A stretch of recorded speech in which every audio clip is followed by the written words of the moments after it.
Yep.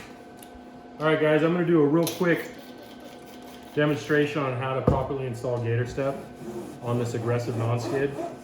So what I just did is I sprayed isopropyl, 99% isopropyl alcohol on it to get rid of any of the dirt, the debris, the grease and stuff like that, oils.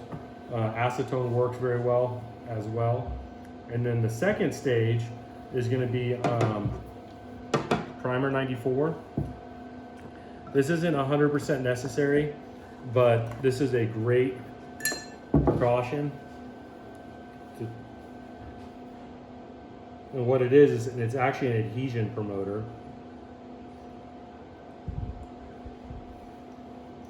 And you can see I got it on the terry cloth.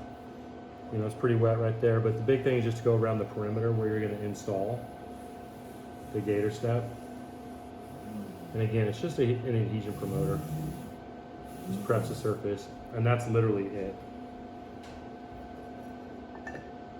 I've got two pieces that I'm gonna install down the middle. That's why you saw me go side to side. And you actually wanna wait for this to completely dry before you install anything. So it usually takes about a minute or two.